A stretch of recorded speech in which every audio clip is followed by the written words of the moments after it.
नमस्कार, मधुच किचनमध्ये आपले स्वागत। आज आपण गव्हाची खुसखुशीत पुरणपोळी करणार आहोत। पुरण करण्यासाठी 500 ग्रॅम चणा डाळ घेतली आहे। पाणी घालून डाळ 4 ते 5 वेळा स्वच्छ धुतली।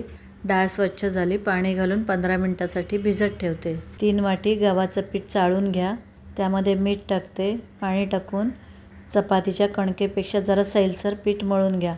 त्यामध्ये तेल टाका आणि व्यवस्थित कणिक सैलसर भिजवा। आता 1 तासासाठी कणिक झाकून ठेवा। डाळ शिजवण्यासाठी डाळीतल्या पाण्यासकट कुकरमध्ये ते डाळ ओतायची। त्यामध्ये थोडं पाणी घाला, पाव चमचा हळद, 1 चमचा तेल टाका।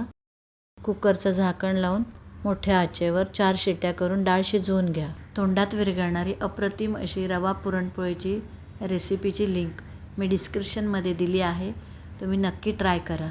कुकर आता थंड झालं आहे, खोलून बघूया। डाळ पण खूप छान शिजली आहे, अशी मऊसूत झाली पाहिजे।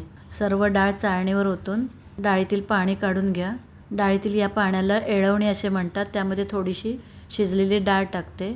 यापासून कटाची आमटी करता येते। स्मॅशरनी सर्व डाळ स्मॅश करून घेतली। आता गॅस पेटवायचा आणि त्यामध्ये अर्धा किलो डाळीसाठी अर्धा किलो गूळ वापरायचा। सर्व गूळ व्यवस्थित मिक्स करून वितळून घ्यायचा।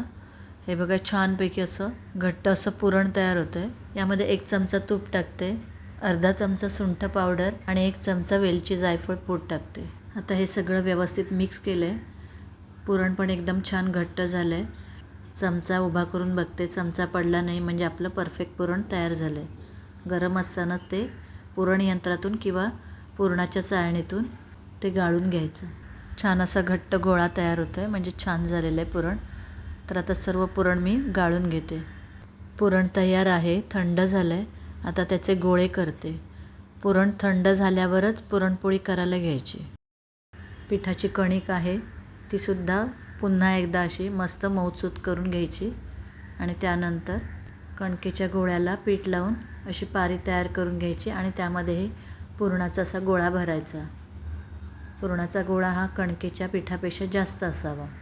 इथे गव्हाचं किंवा तांदळाचं पीठ लावून असा गोळा थापून घ्यायचा, त्यामुळे पोळी लाटताना पोळीच्या काठापर्यंत पुरण पसरलं जातं।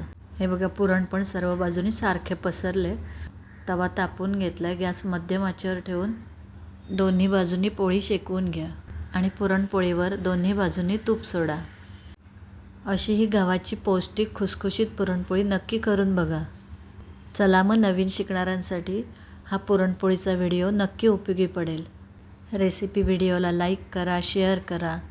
रेसिपी कशी वाटली ती कमेंट करून नक्की सांगा। धन्यवाद।